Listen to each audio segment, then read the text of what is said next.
Hello friends, welcome back to Cini World. Today I am going to explain you a thriller film from titled The BFG. Spoilers ahead. Watch out and take care. Our story begins late at night in an orphanage.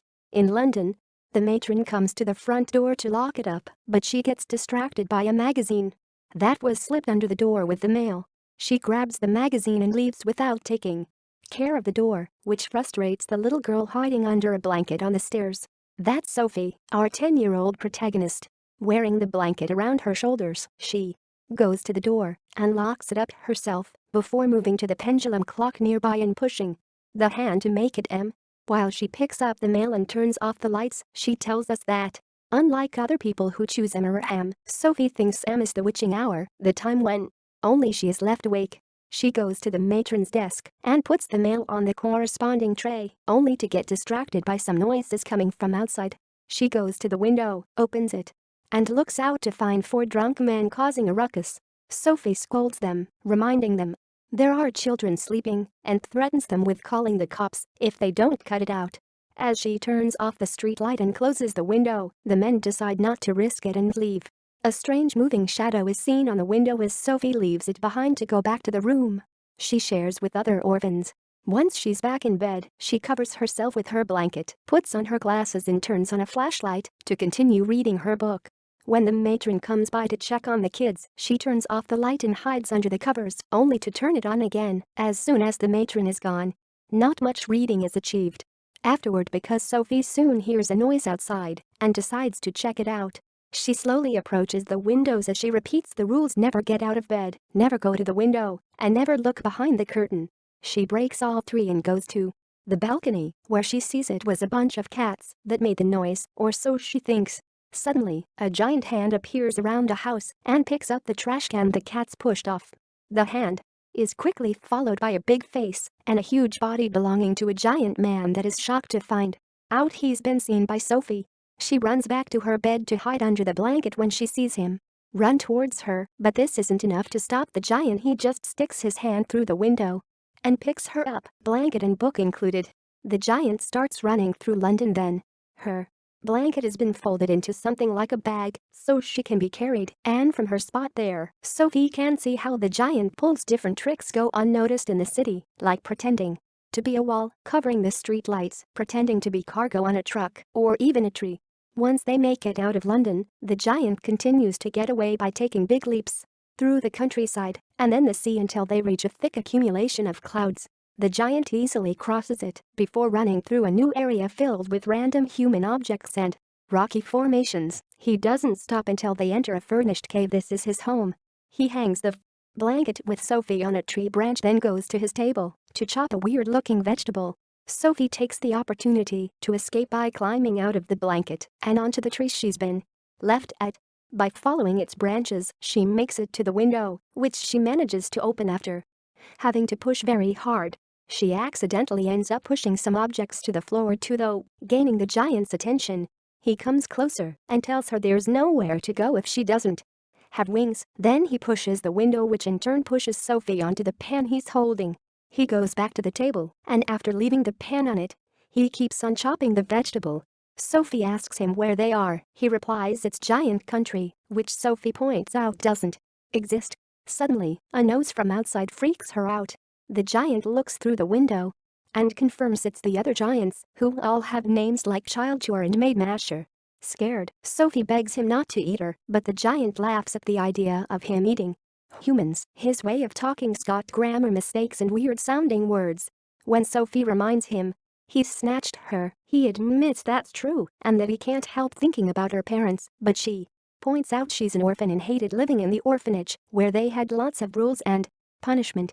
The giant insults the matron for it as he gives Sophie back her glasses and she asks him if the other giants are also nice. He replies while filling his bowl with weird vegetable stew that no, the other giants do eat humans and also consider the nice giant a runt. Sophie doesn't understand why she's been brought here. Then the giant explains he did it because he can't have her telling everyone about giants that would cause the humans to come and lock them up like animals. No matter how much Sophie swears she won't tell and asks to be taken back, the giant refuses and tells her she'll stay there for the rest of their lives. After finishing his stew, which he doesn't Like, the giant covers Sophie with her blanket to shut her up, but she says she'll run away anyway. The giant picks her up and scolds her for it, reminding her that running away would equal being caught by the man-eating giants. Then he takes her to his ship bed and puts her inside the crow's nest, where she snaps and corrects the words he's saying wrong. The giant is hurt by this, saying he can't help the way he speaks, so Sophie apologizes. She watches him pick up his bag and take out a glowing jar. He explains there are dreams inside. When she mentions she doesn't dream because she has insomnia, he picks up her book and starts reading it to her, making her fall asleep. Now she can't see him anymore. The giant grabs his bag and goes to the back of the cave, where he pulls a lever that opens a hidden door behind a waterfall. Behind the door there's his lab, filled with thousands of jars with dreams. The giant sits at his desk and starts mixing dream ingredients to make a nightmare for Sophie. A few hours later, Sophie wakes up and sees the giant sleeping on the ship bed. She decides to use this chance to escape. She pushes the rocking ship mast through the window and jumps off, making it outside. She doesn't go very far though, when a giant wakes up and snatches her. The gentle giant sees this but ignores her pleas of help, so Sophie is eaten by the bad giant. This turns out to be the nightmare the giant made for her, Sophie discovers as she wakes up for real in the morning. As he takes her from the bed to the table, the giant explains he did what he had to do to keep her safe. He sits down to have breakfast, and Sophie notices a bottle with the liquid that fizzes down instead of up. The giant tells him it's Frabscottle, the only thing giants drink, and takes a sip, which causes him to pass some gas. They're suddenly interrupted by the leader of the man-eating giants, Flishlumpieter, who wants the gentle giant to heal his boo-boo. While Sophie hides behind the objects on the table, the gentle giant tells him they can do it later, but Flishlumpieter demands it happened right now. The gentle giant grabs a bucket of water, which scares Flishlumpieter, and some cloth that he uses to start taking care of the wound. While he's busy with that, Flishlumpieter sniffs the air and asks the giant if he's acquired a new human because he can smell one. The giant denies it as Sophie hides inside the weird vegetable, a snozzkimmer, but Flishlumpieter says he's hungry and keeps searching. He finds this snozzkimmer and the giant encourages him to eat it as a distraction. Flishlumpieter is about to bite it when the giant notices Sophie is hiding inside, so he stops him by reminding him he hates vegetables. This makes Flishlumpieter drop the snozzkimmer, so he grabs the bottle of Frabscottle instead and leaves, after telling the gentle giant that he's an insult to giant people.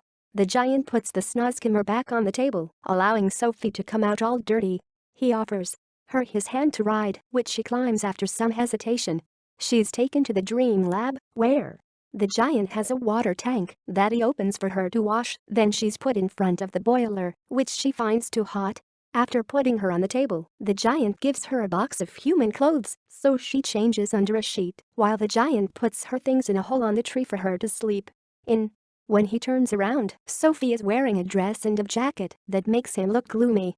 He picks her up and takes her to the tree hole, since he needs to leave for work. When Sophie asks what his job is, the giant says it's a secret, but admits it's about catching dreams. When Sophie points out she can't tell anybody, Sophie wants to go with him, but the giant refuses. She tries asking again, after turning around her jacket and coming out of the tree, begging and pleading over and over until the giant gives in and accepts. With Sophie riding his shoulder, the giant leaves the cave and shows her how the other giants sleep on the field during the day.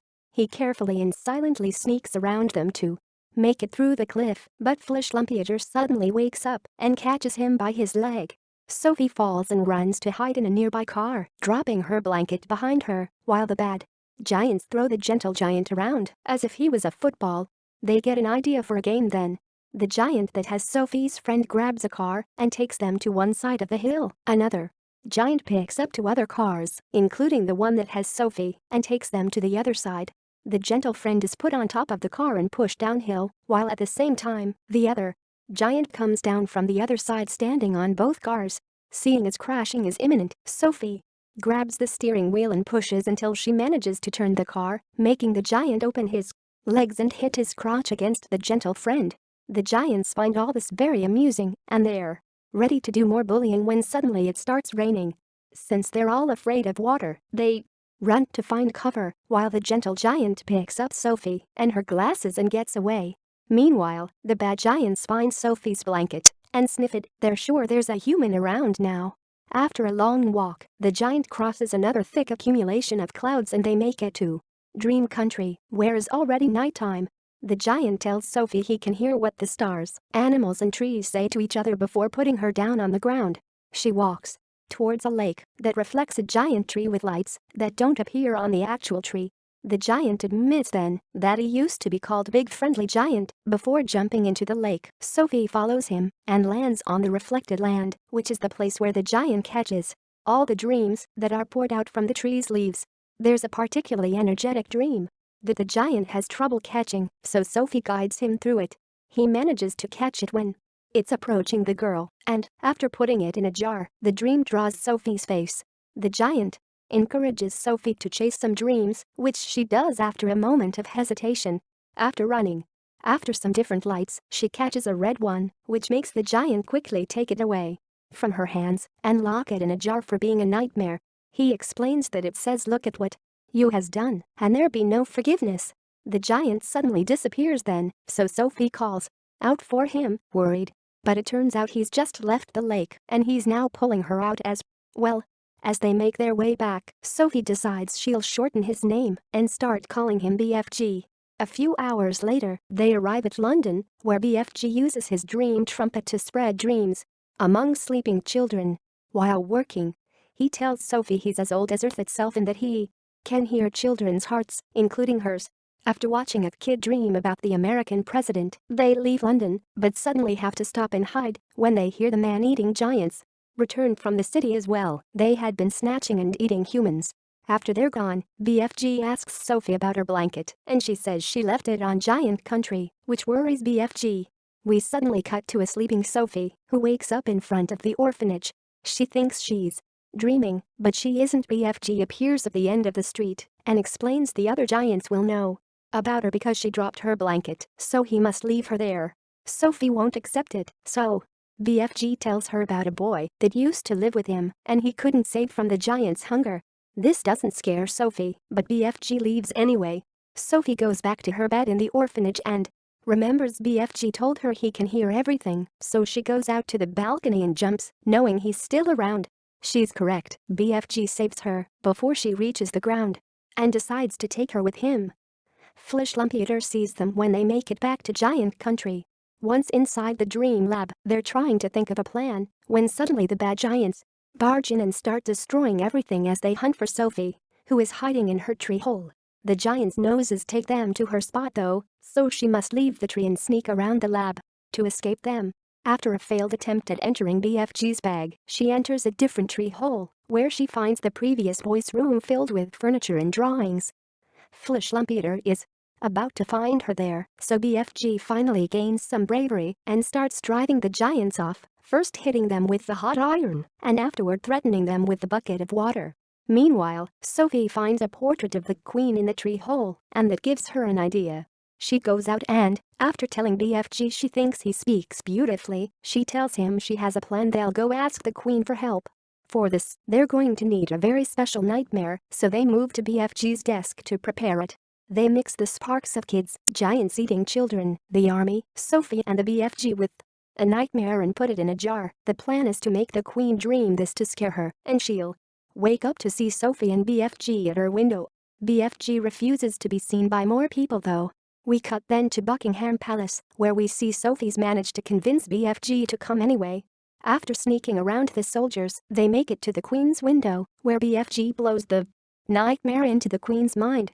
When morning arrives, the queen wakes up quite distressed, and she speaks of her horrible dream to her staff, Mary and Mr. Tibbs, who have arrived to bring her breakfast. As the queen describes the men-eating giants, Mary opens the newspaper and sees children have been disappearing, which matches the queen's dream.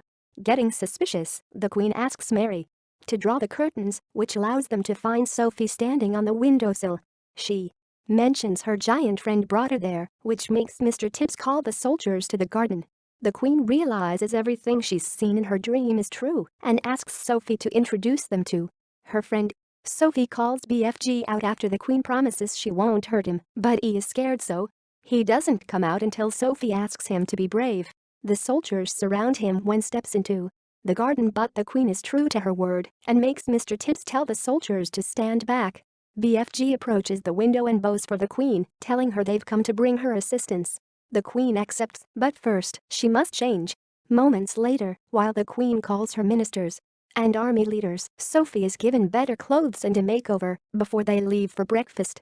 BFG enters the palace on all fours and joins them in the dining room, where a special giant table has been prepared for him. A colossal amount of food is brought to them then, and when BFG tries it for the first time, he's delighted by the taste and decides he won't have snozzkimmers ever again. He dislikes the coffee though and spits out all over some of the butlers. He thinks a better drink is needed, so he takes out a bottle of Fribscoddle from his bag and gifts it to the queen. The army leaders arrive then, and the queen orders them to defeat the bad giants at Giant Country, which they'll reach by following BFG's guidance. After pointing out his country is outside the map, BFG pours Fribscoddle for everyone, even the corgis. They all toast to his name and take a sip, which causes them to pass some gas. The queen declares it's time to execute the plan. Then, BFG runs back to Giant Country. The army follows him on their planes. When they reach the thick clouds, the plane's radars and controls go crazy, but they manage to cross safely anyway. The army decides to stay back and wait for the right moment while BFG and Sophie return to the dream lab. There, they make a new nightmare for the giants using the one she caught at the lake. This one will cause horrible despair. After the mixing is done, they take the jar outside, and BFG tells Sophie her own dream is having a family, which she can't achieve if she stays there. BFG tells her not to worry though, because he'll always be there for her and able to hear her with his overly big ears. When the sun comes out, it's time to spread the nightmare to the giants, but BFG realizes he forgot his trumpet at the palace, so Sophie grabs the jar and takes it to the giants herself. She walks to the middle of the sleeping giants, but fails to open the jar. Flishlumpieter wakes up then and sees her, so Sophie improvises and breaks the jar to release the nightmare, which quickly invades the giants' minds. Flishlumpieter catches his and crushes it, but the other giants are affected by it, so they start running around as guilt consumes them. Getting angry, Flishlumpieter tries to snatch Sophie, but BFG jumps in to defend her. Flishlumpieter picks him up and is about to punch him when his arm is suddenly grabbed by some wire. The planes are finally here. Sophie runs around the field to avoid being hit as the army descends on them, capturing all the giants with wires and nets. BFG comes to pick her up to keep her safe, and together they watch the planes fly away, carrying the giants with them. They are taken to an isolated island. They can't escape, and the only food they're left with is the disgusting snozzkimmer and its seeds. Meanwhile, Sophie returns to London, where she moves to Buckingham Palace to live with Mary, Mr. Tibbs and the Queen's corgis. The movie ends with Sophie waking up one morning and telling us about the dreams she had of BFG living happily in his country with new, better tasting vegetables to grow in his garden. She approaches the window and, like she always does when she's lonely, she whispers words to the wind, knowing they'll reach BFG. Back in Giant Country, BFG smiles when those words reach his ears. Thanks for watching. Please subscribe for more videos.